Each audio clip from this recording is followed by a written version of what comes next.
ഞാൻ വടൂക്കര നിവാസിയാണ്. ഞാൻ ഇടതുപക്ഷ പ്രവർത്തകനാണ്. ഞാനത് തുറന്ന് സംഭവിക്കും. ഇവിടെ ശ്വാസം വിടാതെ പലരും സംസാരിക്കുന്നത് എന്താ വെച്ചാൽ ഇടതുപക്ഷത്തിന്റെ കോൺഫിഡൻസ് ആണ്. ഇവിടെ തൊട്ടടുത്തുള്ള ജില്ലാ ഹോസ്പിറ്റൽ, ഹൈടെക് ആയിട്ടുള്ള ജില്ലാ ഹോസ്പിറ്റലിൽ പോയി ഓക്സിജൻ കിട്ടുന്ന കോൺഫിഡൻസ് ആണ് ഇവിടെ. ശ്വാസം വിടാതെ പലരും സംസാരിക്കുന്നത്, ശ്വാസം വിടാതെ സംസാരിക്കുന്നത്. ശ്വാസം ഇൻ കേസ് പോയാൽ പോലും അതാണ് ഇടതുപക്ഷം. തൊട്ട് കാണിക്കാണ് വികസനം. അത് വഴിയേ അറിഞ്ഞോളൂ.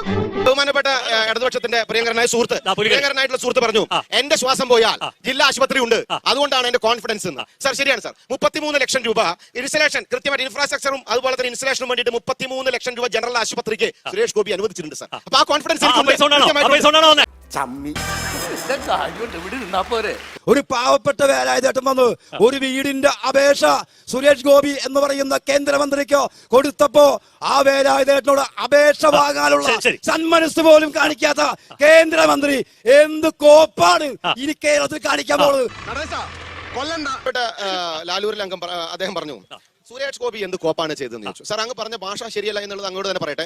സുരേഷ് ഗോപി ചെയ്ത കോപ്പ് പറഞ്ഞു തരാം സാർ. സെൻട്രൽ ഫോറൻസിക് റിസർച്ച് ഇൻസ്റ്റിറ്റ്യൂട്ടുമായി ബന്ധപ്പെട്ട് 8 ഏക്കർ സ്ഥലം വേണമെന്ന് പറഞ്ഞിട്ട് തൃശ്ശൂർ നിന്ന് MP എന്ന രീതിയിൽ MPയുടെ ഓഫീസിൽ നിന്ന് കേരളത്തിന്റെ ചീഫ് സെക്രട്ടറിക്ക് ലെറ്റർ എഴുതി സാർ. 8 ഏക്കർ തന്നാൽ central forensic research institute Thrissur, south ഇന്ത്യയിലെ ആദ്യത്തെ സ്ഥലം തൃശ്ശൂരിൽ തരാമെന്ന് പറഞ്ഞു സാർ. അപ്പോ ഏത് കോപ്പന്മാരാണ് ഭരിക്കണമെന്ന് അറിയില്ല സാർ. ഈശ്വര, ഇവിടെ ആരില്ലല്ലോ ഇതൊന്നും പറഞ്ഞു ചിരിക്കാനായിട്ട്.